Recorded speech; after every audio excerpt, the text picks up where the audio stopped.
On this week's episode of An Echo of Glory, your Sensible Spurs podcast, we've got two games to dissect, a win against Luton and a draw against Forest.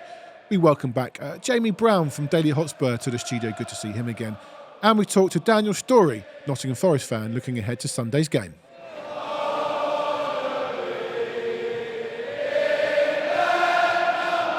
Welcome to another episode of An Echo of Glory. Joining me, Jake Sanders.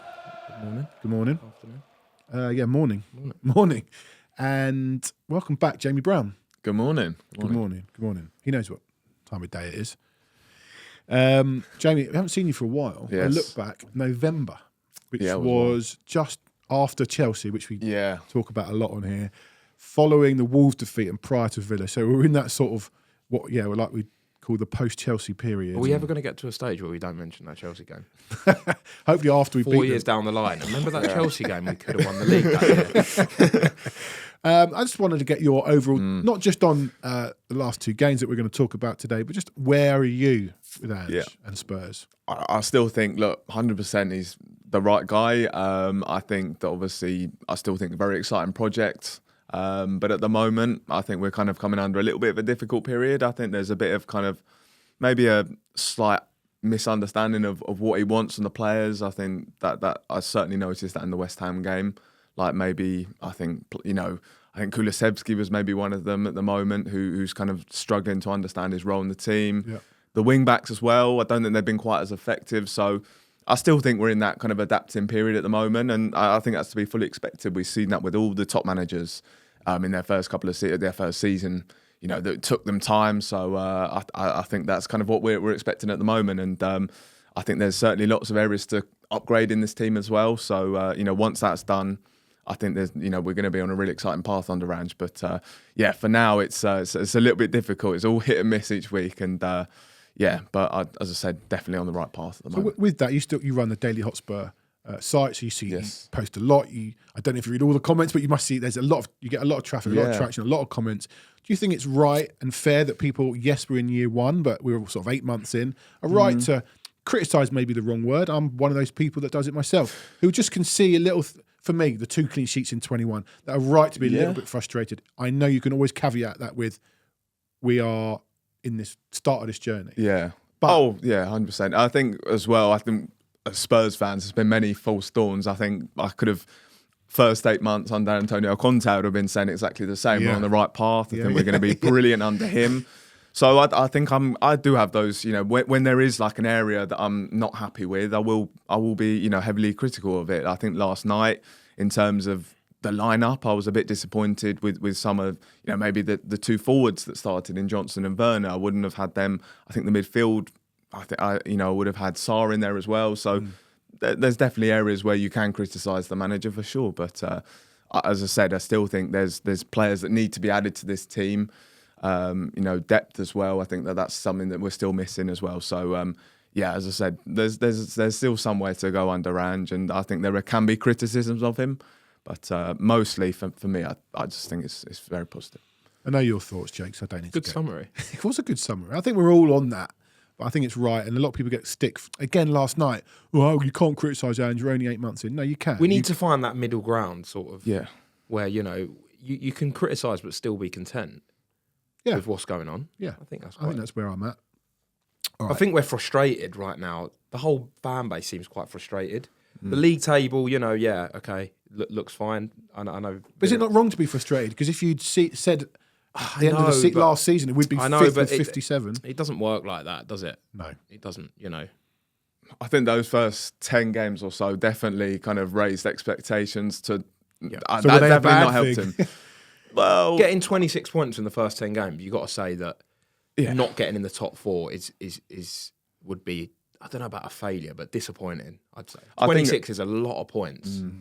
I think when you consider kind of the competition as well that we've got for the fourth place spot, like Aston Villa, I know obviously that they are. Well, it quickly became apparent after 10 games that Chelsea were not going to be much to shout about, and United were going to be a bit of Manchester United as well. Newcastle were struggling. You're with right. Europe. If you finish above Man United and Chelsea, and everyone's going on about Newcastle, but take them out for a second. If you finish above all of them three and not get fourth pre-season, you would have said something mad's happened here. Yeah, who is it? Brighton, and it's happened to Villa from almost. But that's the thing. Like, you'd be pretty gutted if we didn't finish ahead of this Man United team. The way they've played this season, I think we will. We will. I think we will. And obviously the gaps there as well. But so I think fourth or fifth is definitely the aim now. So yeah.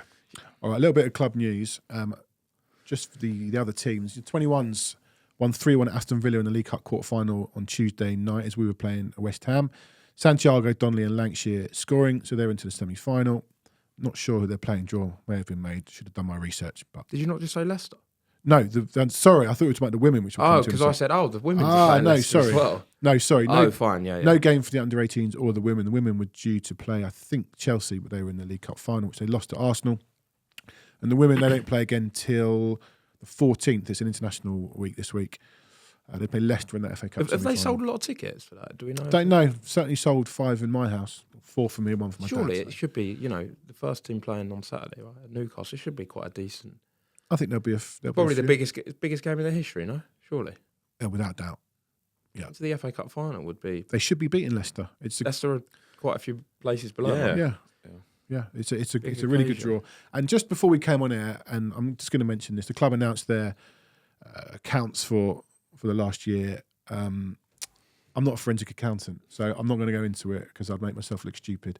But I did notice that here are the financial results according to Alistair Gold. A record-breaking revenue over £500 million for the first time, an increase in losses of 86.8. The main takeaway for me was potential investment. I think the club have been looking for a long time for that. And Levy also said all the money we're making is going on the team. Look, you go on social media, everyone's got their own opinion.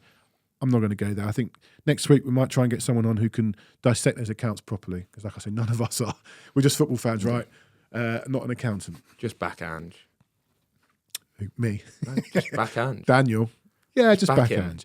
But what I will say is, I think there are some fans who won't be happy unless we sign a £100 million player, no matter how good or bad he is. They just want to see a £100 million player. We've seen some really good players that cost 20 to 30. I think that could be done nowadays, but I think we know what needs to be bought. That's just a little chat about that. Even we'll come to the 2 games, but based on the 2 games, certainly last night against West Ham, we need to probably need to sign a centre forward, and they're not cheap. We need to sign a quality attacker of some sort. Yeah, have to. Would that be Ivan Toney? I wouldn't want him. No, just because he's a bit of a. He's very arrogant. Careful with the algorithm. Don't swear. He's very arrogant. I think that's the thing. Every time he goes and talks about Brentford, I just wonder whether he might eventually do that about Spurs. I think. I think he thinks he's better than he is as well. Yeah, I think he's really good. I do think he was talking about going to Real Madrid level. God, so I think he's a brilliant player. I think he's probably England's second best striker, but I think he's one to stay away from just because of that attitude. Yeah, you do wonder if he was sat on the bench for a few weeks, he wouldn't take very well to that. But he's a top player. He'd relish if we were in it, the Champions League. I wouldn't want him personally. Wouldn't want him. Okay. I also think if you sign a centre forward, I don't know what that means for Son. Because at his age now, what's he going to be? 32 next season, Son? Is he better down the middle? No, I'm not sure. Would you rather sign a centre forward or a top winger? Would you rather sign Tony or Neto, regardless of injuries, for example? It's a good question. I'd rather Neto. Would you? And you still play Son down the middle, even having watched us against West Ham? I just don't think Son can do it out on the left anymore. He's not quick enough. Yeah, I think as well. It's maybe a little bit of fatigue at the moment. He's played a lot of football, obviously internationally as well. He's he's done a lot there. So I think it's just a bit of fatigue with Son. I still think he's the better, pretty much top 5 attackers in the league. So 160 goals for Spurs. They said it on the commentary last night because it was his 400th game, right? 242 goal contributions for what? 16, 17 million? Yeah, I think probably one of the best value for money signings ever in the Premier League. I think winger is definitely the priority for me. I think a left winger, left winger, and then you've got Brennan Johnson making those those outrageous passes into the box. I think if you've got a top left winger plus Sonny there, I think that's the way to go. Okay, so 2 games to talk about. We didn't record Tuesday as we normally did because of the West Ham game. Quick look at Luton. We won't go in depth on that. But if you break that game down, we did hammer them. But we only won 2-1. The worry was pre-game that we might not. It's been a while since we took anybody to task at home. Newcastle back in December was the last time we won by more than 2 at home. Well, the only time this season we've won by more than 2 at home. Burnley. At home. Oh, at home. At home. Yeah. It's the only time we've we've not won many by more than one. No. I mean, all the recent ones have been, Brentford was 3-1, Newcastle was 4-1. No, Brentford was 3-2. Brighton 2-1. Sorry, Bournemouth was 3-1. I know Palace was 3-1, I guess. Well, maybe we've had a couple, but still, they were all tight games going into the last. Yeah, but Son hit both posts. We had the goal that wasn't. That both posts bit was comical, wasn't it? It was when that happened. I thought, it's not going to be a bit like the Celso goal against was it Red Star back in the Champions League? It's his first goal. Just reminded me of that. Surface every so often. Yeah, just didn't go in. Sarr off the line, Werner block. He made some subs in that game. I think Ange's been criticised a little bit for some of his substitutions. He actually made some really good subs in that game. I thought you didn't. No. Sorry, I think Ange's subs have been brilliant. Okay. I think he always seems to kind of get it right. I think last night as well. I think his subs were what I actually wanted, but I think you saw Kulusevski come on. I'll come back to that. I'll come back to that when we do West Ham. But for me, I think Brighton game, and there was a game after that where I thought his subs killed us a little. But part of that, the subs on Saturday were great. Maddison was terrible. Took him off, and Lo Celso, the bloke next to me went, "Oh, I'm pleased with that." And I said, "I don't think Lo Celso's ever the answer." But I hold my hand. He was fantastic. He was brilliant. I genuinely believe he deserves more game time. I know he's obviously had some issue, or a lot of issues over the last 4 years or so. Obviously, I think with him, it's been injuries, and that's why he's never really kind of had that run. But you see, for Argentina, he's a brilliant player. And, Messi loves him. Exactly, and whilst he's fit, I think he should be utilised, especially when Maddison clearly isn't fit enough at the moment and is so inconsistent. I certainly would have Lo Celso starting on the weekend. I had him starting last night. That was his 100th game, which I did not think he played 100 games for us. Yeah, no, years. All comps. What's that? No, this is his 5th season, but it's technically, he had 2 loans, whatever. But I just would have said Lo Celso's played more 50 than 100. I didn't realise he played that many games for us. Signed in summer of 2019.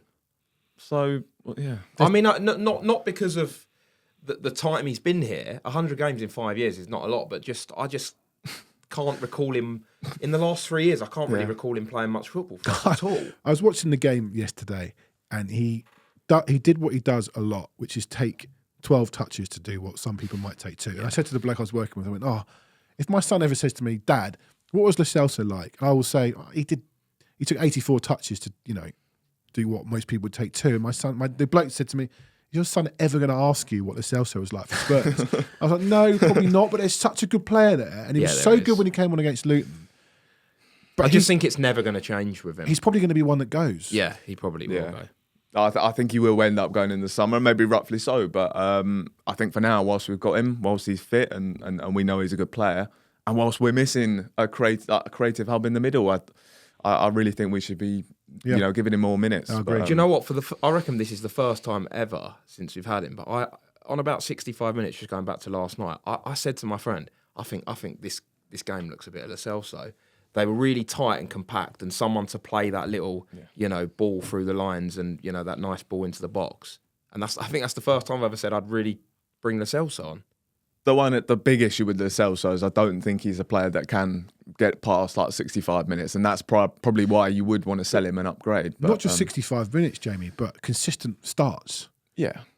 I'd love to see his most that's consistent the starts as well. for us. I reckon he's done 10. But that's what I mean. Right now, whilst we've got him, whilst he's fit at the moment, I think utilise him. But in the summer, he's someone we can upgrade because you said he doesn't start enough games, never fit enough, and can't last 65 minutes. So Would it be outrageous to start him instead of Maddison with a massive run of consecutive really tough games? No, I don't think Maddison's so. had injury problems. I know it's like bloody hell. Imagine playing we couldn't imagine it without Maddison, but we've done well at times without him this season. He's frustrating me a lot at the moment, Maddison. I know he's obviously just come back from injury, but I think the way he's playing as well, I don't know whether it's something that Ange is kind of telling him. Obviously, drop him very deep. Very deep. Yeah. I don't think that's kind of what we need. Barely shooting. He's only 1 shot a game. Yeah. I'm feeling at Leicester he was pinging it all over the place. He's had 20 shots in 20 Premier League games this season. Yeah, I mean, we needed him last night. We needed, you said there, we needed someone who could kind of pick the lock. And I actually think he was just starting to pick up before he got taken off. We'll come back to the West Ham game, but I actually think that he was too deep in the first half, but he just seemed to get something going, and I thought that I wouldn't have taken him off. So before we finish with the Luton game, Jake Sanders, props to you, mate. They laughed at me. Well, let's play a little bit of video from last week's show. Jesse, the producer, is going to press a button and magic's going to happen. Quick predictions for Saturday. 3-0. At half time? 2-0, 2-0, 3-0. 2.5-0. No, 3-0. Right, so you predicted half a goal, and this happened. It's more than half a goal, that. I was right in line with that. And when you know straight away. Knew straight away it was. Did you celebrate? Yeah. Thought it was in. The whole net bulge. That was I obviously know. because the guy was falling into the goal, but he was over the line. It was over the line. But I said straight away, that's the half a goal. They laughed at me. Did you say it was the 99.9? 99. It was the closest ever. Of course, it was us. Lucky we won. Yeah, it was mad. That wouldn't have been nice. Well done for your prediction. See, you won't see a better prediction anywhere all season than that. Spot on. Right. Last night, West Ham. 3 changes to the team that beat Luton. Van der Ven back. We all knew he was going to come back in. I think we talked last week. We weren't sure he was going to rest him against Luton, but fine, he did. Bentancur and Johnson in for Dragushin, Sarr and Kulusevski. Quite surprised he didn't start Sarr. I think he's energy in midfield, but he has had a bit of a back problem. I had a feeling that he'd play that team. Okay. I wouldn't have told. Another prediction. There was a video that came that was after the game, the Luton game. I don't know if you see it on Twitter ever, when the players are coming through the tunnel celebrating after they get the socials, whatever. And Sarr was limping, right, which emerged last night. I said when he wasn't starting, I was sure that something was up with him. Sarr in away games is a given. Yeah. For us. He has to start away. I think Sarr's our most important midfielder. Agreed. I just think We he said does. that, didn't we, a few months ago? He's so good at doing like almost everything, and obviously the energy that he brings to the team.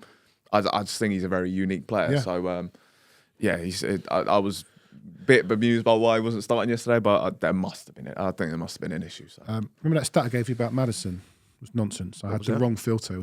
I filtered it by first half. He had 43 shots this season. But It still doesn't seem loads though. in 20 games, 2 shots. I imagine him for like Leicester having 4 or 5 shots a game. Yeah. But anyway. Anyway, just wanted to put that to bed so people don't message me saying, "What are you talking about?"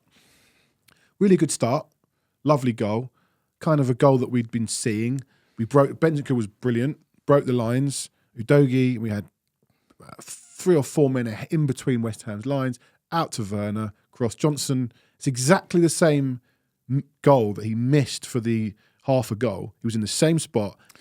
The goalkeeper was in the same spot. He just managed to put it a little bit to the left, because the goal he didn't score against Luton that was on the line was a sitter. He should have scored, but he put it away. And you're thinking, okay, it's a lovely start. By the way, Johnson's goals, every single one of them, absolute tap-ins. Love it. Great. It reminds me a bit of Sterling at City. If you think of all the goals he scored, they are literally a couple of yards out, I think, all of them. All 5, is it? Johnson. Wolves away was a tap-in. The Brighton last-minute winner was a tap-in. Brentford was a tap-in. There was one more, which I can't think of. Great. But it's winger to winger as well at the moment. Yeah, like a lot of the goals have got. Antoine. But that's why we need. That's why I think we need that left winger, the guy who can kind of that. And that's why yesterday I was a bit frustrated that we had Brennan Johnson and Burner. I think you want like a Richarlison maybe as a left winger if you've got a Johnson. I don't think you can play Richarlison on the left. I think right now, as much as we're all Kulusevski fans, it has to be them two. I know people get so frustrated with Werner, and I know some of his build-up play is quite poor and he was giving it away. But I just think it has to be them two, especially in these big games coming up. Yeah. I know Kulu's better at keeping the ball, but... Is he? Not at the moment. Well, yeah, not at the moment. But generally, I just feel like Newcastle away next week, for example, that is the perfect game when they're going to come at us with the 2 fast wingers. Where are you, Jamie, on Werner? Nice assist for the goal, and then he spent the next 20 minutes being Timo Werner. If you wanted to package a video of Timo Werner, other than he didn't actually miss a chance last night because he didn't have any, his passing was off. He was giving the ball away. But he got to the byline, put a ball in, and we scored. Yeah. There's something there. His numbers are good. He's very weird because against Luton, I think he actually had a very good performance. Like he does a lot of the stuff, like his work off the ball. He does really well. I think he obviously creates chances as well. It's just his kind of his finishing that obviously kind of lets him down, and that's probably the reason why he is at Spurs, why we got him for so cheap. But I think that definitely needs an upgrade in the summer. Would you buy him for 16 million? As a squad player, I'd probably have him, but he's just not someone that I think is good enough to kind of be starting. But I think he does, does a lot of nice stuff in terms of, works hard and I say creates chances. But I think there's definitely areas of the game that he needs to improve. But 27, I don't think it's going to get much better. No, here's what he is. There are people who hate him. Like, there are people out there, and not even just on social media. I was with a guy on Sunday night who was like, I just can't stand him. I think you're right. Just why, but the thing is, like, he's a player. Like, when he's in front of goal, you're pretty confident he's not going to score. That's a bit of it. That is a bit of an problem, issue. Isn't it? That is a bit of an issue for a forward. I think he's hiding behind someone as Johnson crosses as well. Well, there was times. That's what I was. The commentator picked up. But that's why I was frustrated in the second half. That's why I was. He didn't make any sort of attempt to sort of dart into the 6-yard box where he probably would have scored. That's my frustration about having those two. I think if you've got Johnson, I want someone who's going to be able to attack them, and Werner, he's not someone who. But the thing about Werner is, a lone player in January, he's had an impact. Oh, yeah. I think he's got 5 goals and assists in 10 games, and it feels like a lot of the goals we score. Last night sets it up. The winner against Luton, he played the ball into Johnson. The equaliser against Luton, he was the one putting the defender right. You feel like he's so frustrating, but I feel like we have to take him for who he is.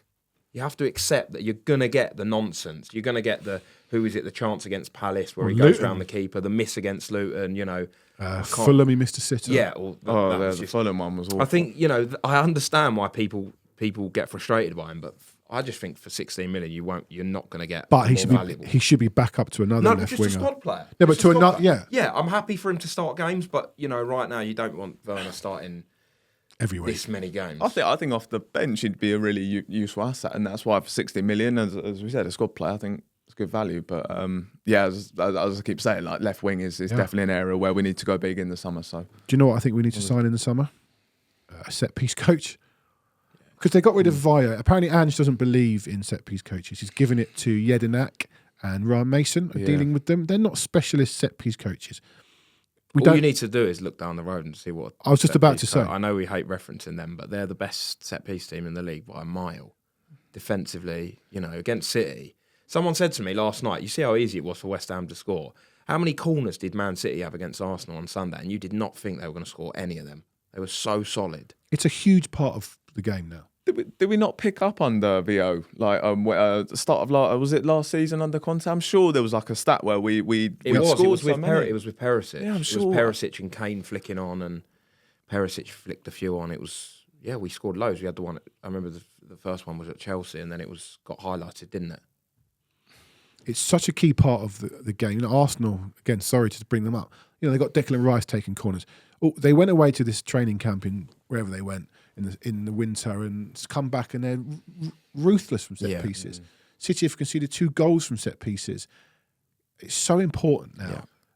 We're not dangerous from them at the moment, and I'm not saying we look like conceding every time, but they've all got this idea now of blocking Vicario. And the goal last night was Sofazine was back from 3 yards out.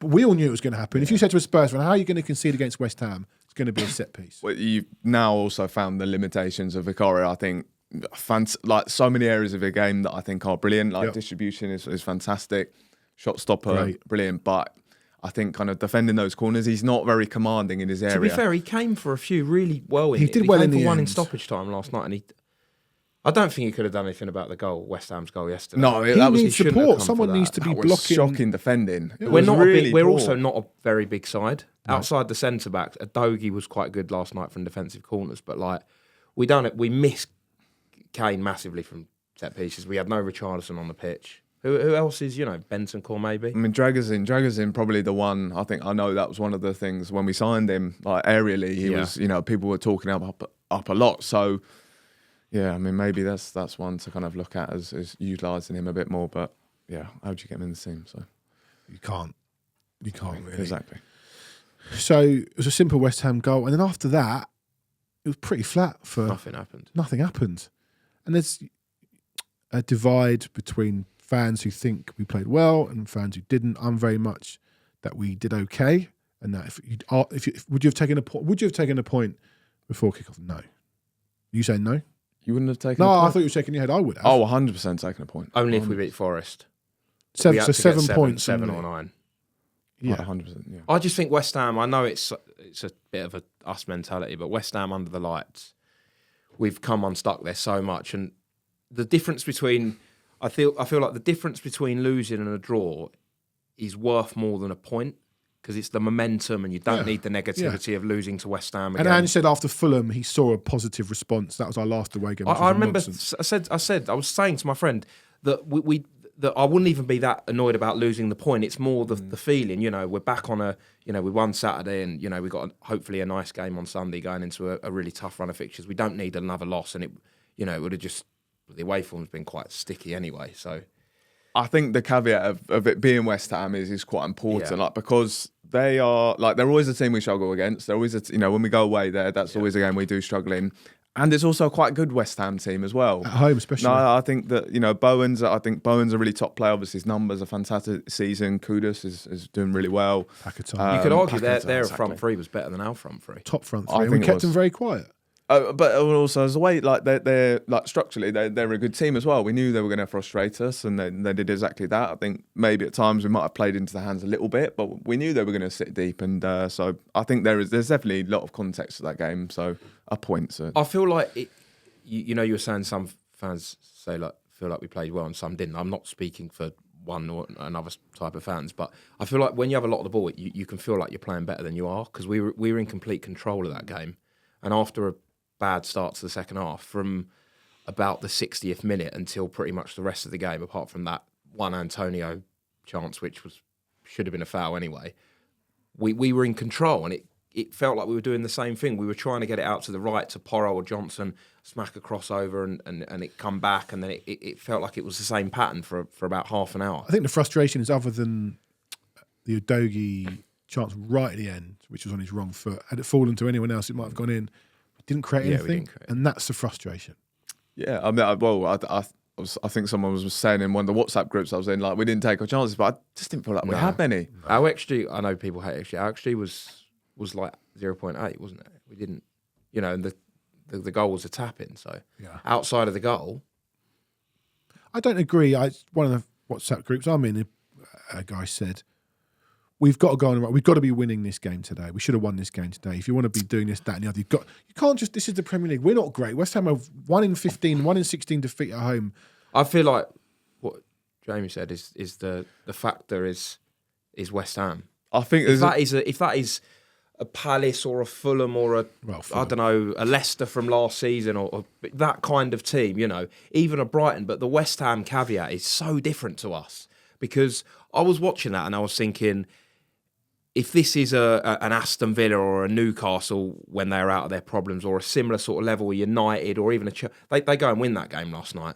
But we've got that, who we go on and win it? Or no, they go on and win it. Oh, those teams against West Ham. Right. Any sort of good team with that much possession in that game create enough chances and go and win that game quite comfortably.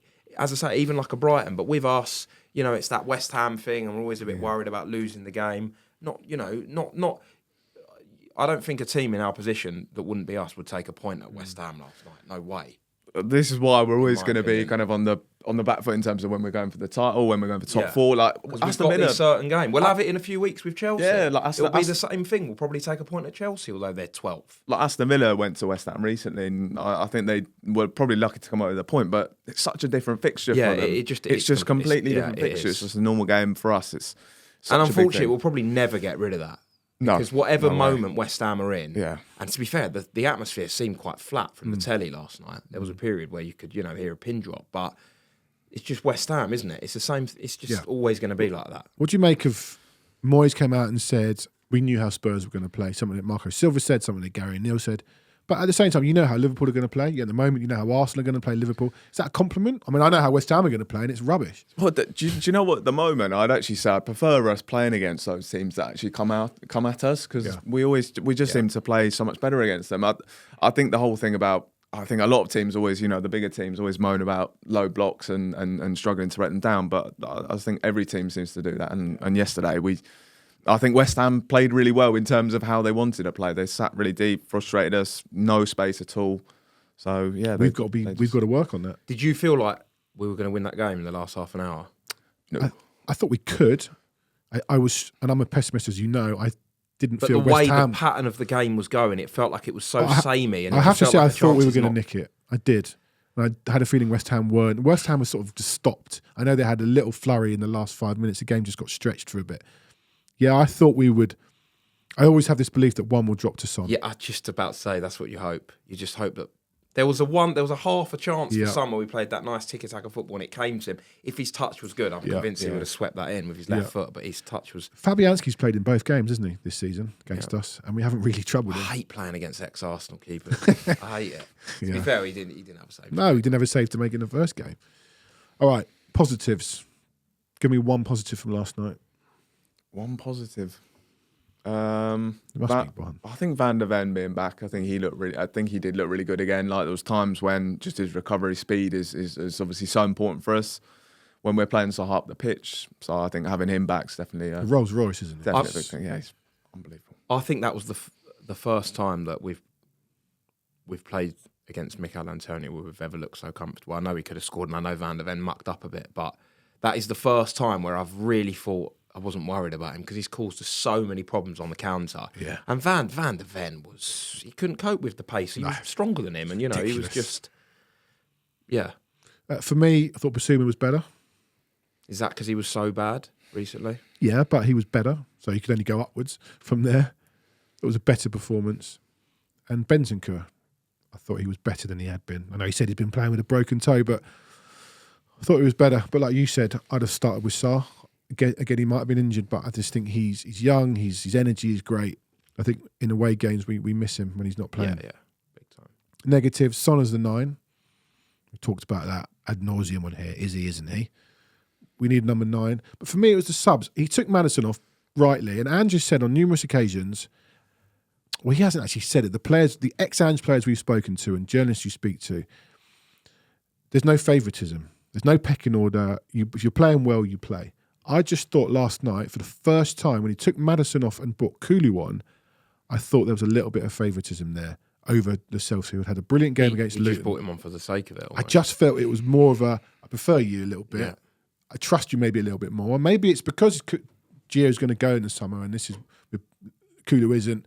I thought the sub, like for me, would have been Lascelles, because I still don't know what Kulu is. Oh, I think he's definitely best centrally, and he said it himself as well. I just think that also against on the weekend against Luton, I think he just keeps on taking up positions that Porro's in. Like we're obviously playing the inverted fullbacks, but like he just keeps cutting inside. Like he keeps wanting to come inside. So I think long term Kulusevski is definitely central player. But to the point where you wouldn't sign another 10 because we've got Kulu. I don't think Kulu's good enough, I have to say. I'm going to say it now. I really like the bloke's energy, his work rate, seems a top man. I just don't know if he's good enough. Yeah, I mean, he probably needs he's not had a long enough run in the team in that role, but he needs to earn it as well. And, certainly the cameo he showed last night didn't kind of warrant that. So, yeah, he's probably in a difficult position now because he's not really performing out wide. And obviously centrally, said he kind of came on, didn't really, he needs to earn that opportunity, and we haven't really seen him do that. So, I know that there's this whole thing about where he should play, but a guy with that much ability just has to be better wherever he's playing. He's not playing well enough, regardless of whether he's not a right winger in this system. The Luton goal was down to his terrible decision making and terrible final ball. At the end, we had that counter, but it wasn't. Yeah, that. I mean, I don't know about that, but there was a pass before to Son. It was a simple pass, and he put it out of play. That's irrelevant where he's playing. That's why he's not. That's my biggest issue with him. I know the position is a bit of a deeper tactical thing, but he's just not playing well. He's he's passing and he's shooting and he's crossing. He's not getting the basics right, regardless of he could be playing anywhere. You need to get the basics right, which he's not doing. Yeah. The only thing I can say for him is he's still, is he 22 still? 22, 23. So I think that's... I get that. So I think that's definitely something to I think consider. My worry is, and I'm a big Kulu fan, I feel like most Spurs fans are, but he's not been good enough in the last 2 seasons. No. Since that 5 months, when we got 4th, he's not been good enough. His numbers are not good enough. Brennan Johnson has got 5 more goal contributions in him this season, maybe, or 4 more. Got 6 Premier League goals this season, which I have to tell you surprised me because I wasn't sure. He had a decent run where he got a couple. He's 24 at the end of this month, but he's still a young player. Again, I'm not saying I'd sell him.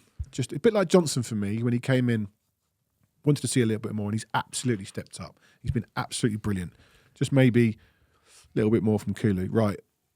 Okay, so we're happy with the point, but we've got to go and beat Forest, right? Before we have a little look at Forest, we talk to a Forest fan.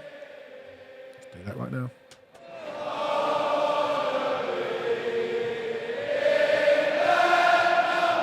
Delighted to be joined by Chief Football Writer for the iPaper, Daniel Storey. Daniel, thanks so much for joining us. Thanks for having me. So, 19 games into Nuno. We only had the pleasure of 17 at Tottenham. But how's it been at Forest since he took over in December? If you'd have asked me 24 hours ago, I'd have given you a far more negative answer, I think, than I'm about to. We started really well. Unfortunate to lose the first game at home to Bournemouth and then won away at Newcastle and beat Manchester United at home. And I think all Forest fans kind of thought, well, this is the necessary reset. We weren't happy to lose Steve Cooper. We loved him for what he did, but there was a kind of inevitable wearying of the relationship. I think certainly Cooper's fatigue played a part, and Nuno was just kind of fresh face and everything was going to be okay. And then since then, until Tuesday night, we'd won one more league game at home to West Ham and been pretty wretched in other games. And most worryingly, the same problems that Steve Cooper was unable to overcome, Nuno was also wrestling with. And then first half against Fulham on Tuesday evening, we produced probably our best half of football since we were promoted. So kind of not sure what to think. He certainly picked our best team on Tuesday night, which is a good start. That's not happened for a while. So, look, I am an eternal pessimist, and I think Forest is still in trouble. But most people think that we'll probably have enough now if Luton don't kick on. Listen, you're on the right pod to be an eternal pessimist, because that's what we tend to do over here at Tottenham. But we don't need to get into the whys and wherefores of the points deduction, but we've seen other clubs, sort of Everton, sort of rally round, and it maybe lifted them a little bit. Has there been a sort of call to arms on the back of that? I think that's probably fair to say. My personal view is that Forest were probably, if not fortunate to get only 4 points, then should have been fairly okay with that. They have appealed. I think that's probably a kind of procedural appeal on the basis that if you don't ask, you don't get. But I think 4 points was probably about fair.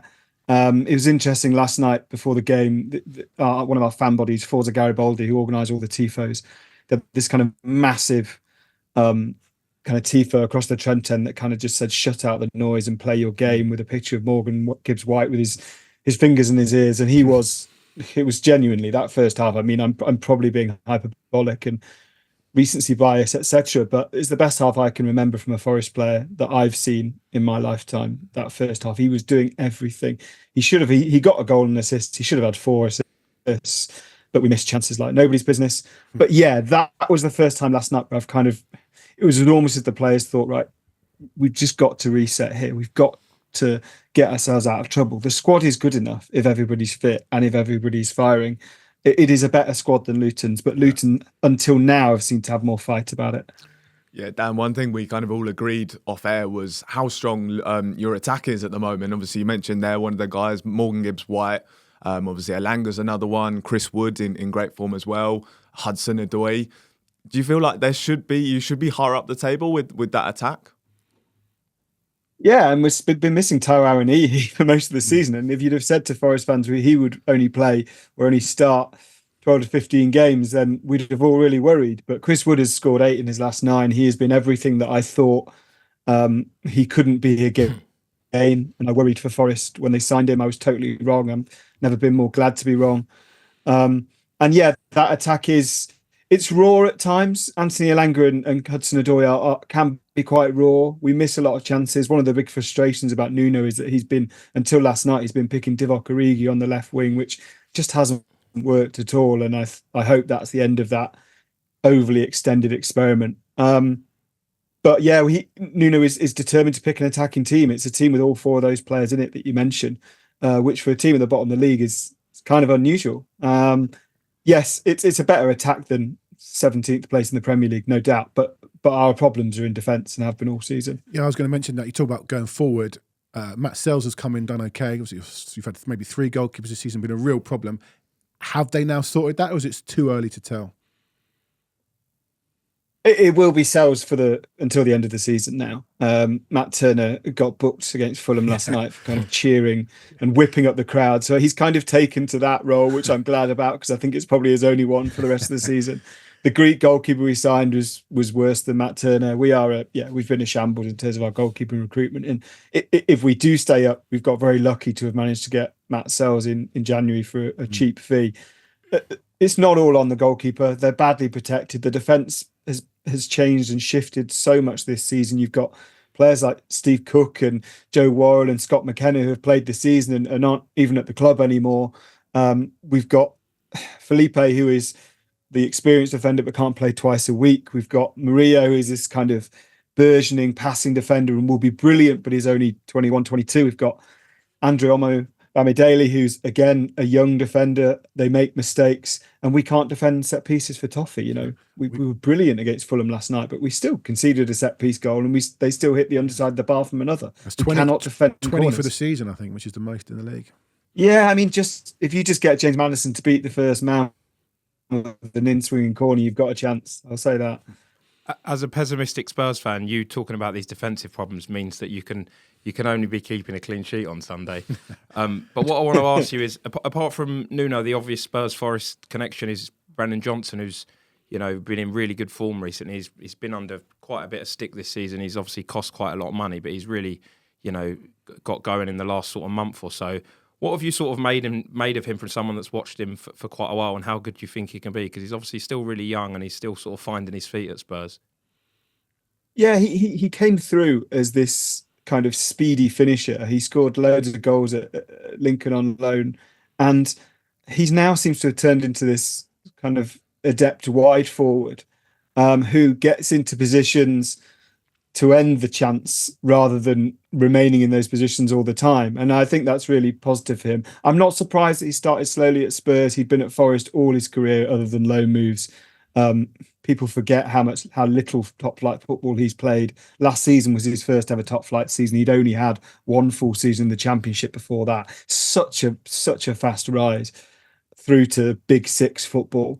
And I'm not surprised again that it seems to have turned with him coming on as this super sub, this ability to change a game, probably when defenders are tired, when he can run at them, when he can get into the right position. But I'm chuffed for him. He's one of those players who, when he comes back, Forest fans will always applaud him because his dad played for us. He played for us. Yes, he did want to leave, but he wanted to leave to go to a big club. He didn't want to go to Brentford. He didn't want to go to Burnley, who had previously bid for him as well. He really wanted to get Forest up in the Premier League, and it wasn't only on him, but it was largely due to his goals. So yeah, I'm really delighted. He seems to be settling in. When you play for a club like Spurs, there is inevitably going to be a rotation, particularly with European football. But I think he's now getting into that position where you pick him and Dejan Kulusevski. You'd rotate them according to the fixture rather than a pecking order. I don't think Dejan is particularly ahead of him now, or Johnson is ahead of Dejan. I think there's just a natural rotation, and if it happens that Johnson comes off the bench and scores or assists 10 goals in 15 games, playing 30 minutes at a time, that might have to be enough for now. Do you think he's good enough to make that step up for whether it's Europa League or Champions League football next season? He's always struck me, Brennan, as a player who seems to he is definitely a confidence footballer, but that confidence seems to be very much within his own bubble. Absolutely. How he's performing, it doesn't seem to matter whether he's playing in European competition or Premier League. He was exactly the same in the Championship for us as he was in the Premier League. So I think that indicates that as long as he's well within himself, and there are times when he shows frustration like no other footballer I've ever seen, when he misses a chance or a pass is missed. So yeah, I think it's all about himself. And in Andy's, I'm sure he's got a manager incredibly similar to Steve Cooper who will know exactly how to manage him individually. There's no one size fits all policy. He will have, if he needs the arm around the shoulder, which he generally does, he'll get that at Spurs. So I think he can be anything he wants to be there. Before we look ahead to the weekend, some Spurs memories. We had Daniel Taylor on before the game at the City Ground in December, and he sort of mention some famous Forest wins. We had real struggles against Forest back in the 90s. Anything stand out for you? Yeah. Sorry for you. I mean, there was a 4-1 away win in 94-95 where I think Brian Roy scored like one of those kind of flicks at the front post, which are now a little bit less rare than they were then. But Lars Wahinen scored an outrageous chip over Ian Walker. Yeah. And I remember from the VHS of that season, I remember the Forest camera work just going up to the Spurs end, and there were people kind of applauding it. And that always felt like something that would never happen to a Forest player for me. So yeah, Lars Wahinen lives in my heart for that.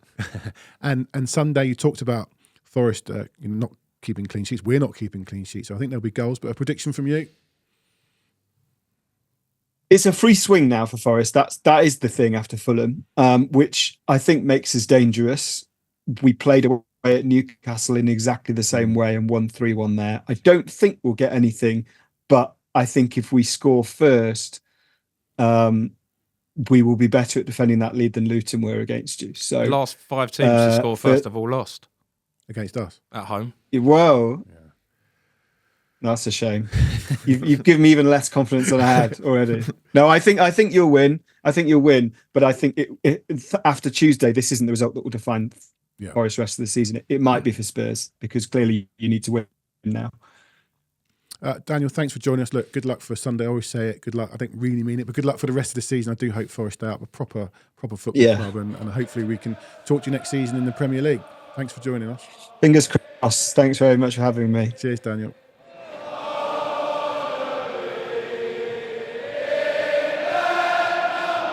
Good to talk to Daniel.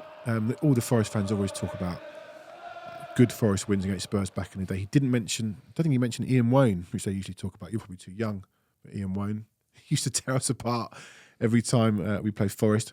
Forest, one of 2 teams we've kept a clean sheet against since December. The other one being Villa. 2 clean sheets in 21 ain't great. No. And Daniel said they got some good attacking players. Yeah, I mean, well, just on the kind of the lack of clean sheets, I still think that midfield is the issue. I think the Basuma is someone obviously we all know. I mean, we've slated him enough. That, he's not performing at the moment. I think that's the other area that I think we need to go and strengthen in the summer. We need that enforcer. If you're going to be so attacking as we are, we need someone who's going to be able to kind of. I think as well, like Eric Dyer. I remember Eric Dyer under Pochettino as the CDM. Like he was almost perfect for what we need now. Like someone who could be able to drop back in a back 3. Yeah. So we need someone who's going to be able to do that. Dyer. Resign 2017 Dyer. If we're going to re-sign a Bayern Munich player, I hope it's not Dyer. I think the thing about the crazy thing about the clean sheets is we don't even get close. Like if you look at like West Ham conceded in the 20th minute, Luton was early. Palace was in the first half. We genuinely, Fulham was 40th minute. We don't even get close to keeping a clean sheet apart from Villa. Yeah. Like, genuinely. Yeah. It's a big worry for me. And Forest Chris Wood's got... We'll concede on Sunday. Yeah, Chris sure. Wood, it's a bit of a lump. I'm very surprised. Daniel said it himself. He's very surprised. Yeah. He's got one of the best minutes per goal in the Premier League this season. I don't know what reception Nuno's going to get. Go on. He shouldn't be booed, but I don't like him. Look, no one likes him. He's just a bit irrelevant to us. Everyone's almost forgotten he managed us. No one cares, really, do they? I remember the City game. I remember losing in Portugal to that Pacos Ferreira. I remember him dragging Moura. It was the Bergwijn substitution where he brought Lucas Moura off and I remember leaving thinking, you ain't coming. No. You can't come back from that. You can't. And he didn't. It's not his fault. He just wasn't good enough. But you go on. I'm going to put you on the spot here. Didn't you say? What did you message your friend when we just into his first few games? I said that it's nice to have a manager with a plan and some tactics. Because it was after that one game. It felt like we really did a job on City that day. Didn't we win our first 3 league games 1-0? No, but I was more concerned after the third game because I was like, I remember we were being top of the league and he got manager of the month and everyone was like, this doesn't feel right. And we were top of the league and we hadn't conceded. Yeah. Well, let's hope he concedes on Sunday. So, did Nuno keep more clean sheets than Ange? Maybe. Probably. Bring Nuno back. We can start that movement if you want. don't think he'll get much traction. He won't get any sort of reception, will he? Good or bad. But Pochettino didn't even get that Chelsea game. I think people were so pumped up for that they almost forgot. Yeah. Everyone was so overexcited about us doing so well. No, Look, he's not getting applauded. I hope he doesn't get booed. He'll just be irrelevant. Yeah. He'll just be there. Yeah, it doesn't. Just beat them. But they can't. It's a bit like Luton. They can't defend. They're okay going forward. There's going to be goals, but You've said that every single game. but it's happened. That we've gone in. No, I agree. Yeah. But every game we go, Forest away, Luton at home, Villa. It's going to be goals. And they were saying it on the West Ham game, weren't they? This is going to be a good one today. Both teams have got good attacks. There's going to be goals. When was the last time there was one or fewer goals in a Spurs game? The answer to that question, I've got the answer. Can you tell me? One or fewer goals in a league game. It's happened once this season. Silence. Luton Luton away. away, yeah. Oh, Bloody hell. yeah. That's madness. Yeah, I mean, it doesn't happen at home. Last time it happened at home. It happened in the was- cup, the 2 cup games. Yeah, last time in the league at home was Palace at the end of last season when Kane scored. Yeah, well, Got to start keeping clean sheets. You can't. I know. He's talking about. Ange came out before the West Ham game and said next year we are going to be, or we want to be challenged for the title. I can't remember fully his wording. For me, I've said this ad nauseum for the last 2 months. You can't do that if you're not keeping clean sheets. that is down to him though, because our back five has been praised so much this season. You know, people will say at the end of the season, it could be a Dogian team of the season, it could be Van der Ven, it could be whoever. I know they've not always been as good recently, especially the fullbacks, but they've all been outstanding, all 5 of them. No questions about it. But someone said, So something must change. well, I made this point on Twitter that you can't amount to anything upwards in this Premier League if you don't keep clean sheets. And someone replied saying, fine, but we're scoring a lot of goals. I get that. But you can't have to. That's not the answer. You though. can't have to score not the 2 goals to answer. win every game. And I'm loving the front foot, and you know that we're going to keep probing, even if we're not creating many chances. You know we're going to go and try. We're not going to play like West Ham or Wolves or how we did under Conte. Fine. We've just got to sort that defence out. I want us to see a score in this on Sunday. We've had 6 home games in a row, right? Really quiet games we should be winning. Palace, Wolves, Luton, Brentford, Bournemouth, whatever. Yep. I want to see us go 1-0 up in a game and see us really how we're going to take the game to a team and really try and beat them by a few. I think yesterday was the first time we scored the first half Yeah. in 13 matches. To Everton. Yeah, so that's obviously not good enough. Like we need to be like again starting quick. I think it was the same under Conte as well. Like I think it was 13 goals.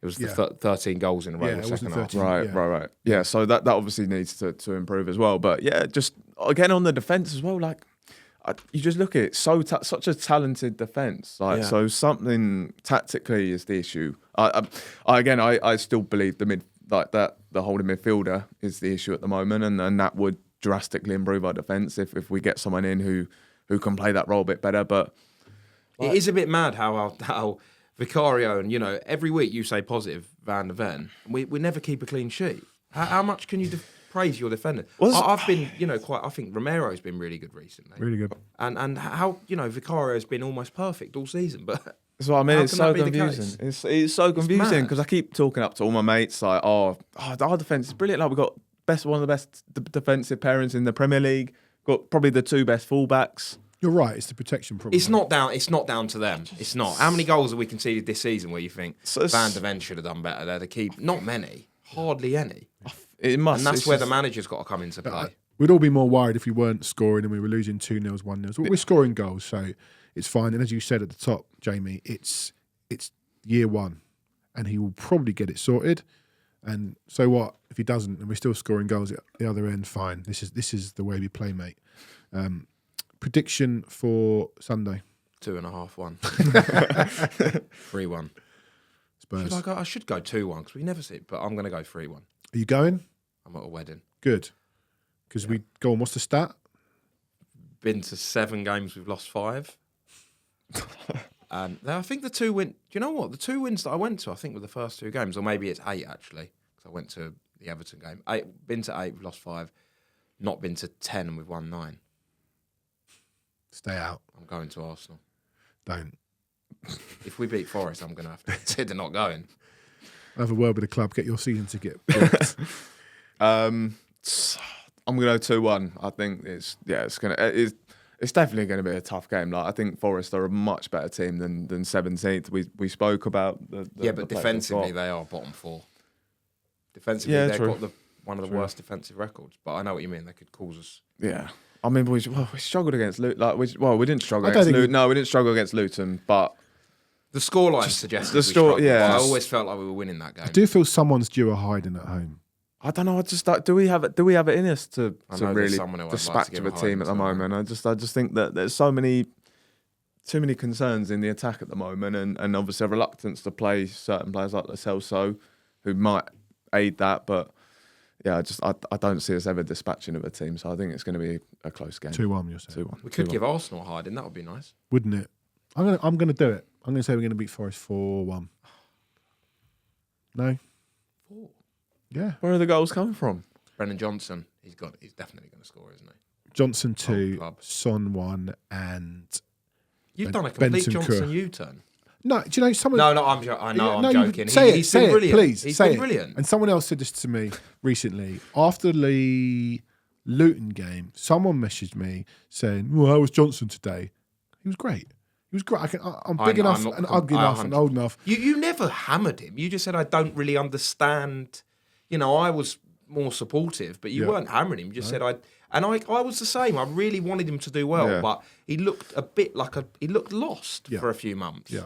Well, I think Dan made the point at the start as well about Johnson. Like, he's still very new to the Premier League. Again, another young player as well. He is definitely 22.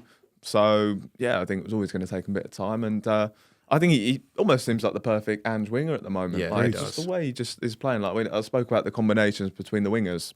He's doing that unbelievably. Have to start him as well. Because when a confidence player is confident, you got to cash in. And that was it, Jake. You said I didn't hammer him. I just wanted to. It wasn't a case of I didn't know what he was. I just wanted him to man up a little bit, and I feel like he has and come out of his shell. He's been brilliant. He got a knock, didn't he, yesterday? But he came out and said he's fine. Right. So yeah, I'm sure he'll start and he'll be buzzing to. I'm sure he has a love for Forest, but he'll want to put on a good performance against his old club. Gentlemen, we're going to park it. We're going to leave it there. We all think we're going to win. We all think we're going to concede. That's the way we play. Just Tottenham at home every game, both teams to score and Spurs win. Yeah. All right, Jake, thank you so much for joining us. Get you on next week to do the financial stuff. Looking forward to that. Jamie, I know you come from deepest, darkest, wherever it is, to join us. So thank you for coming in. Great to see you. Hope to see you again soon. Yeah, definitely. Thank you. We will see you all next week. And up the Spurs.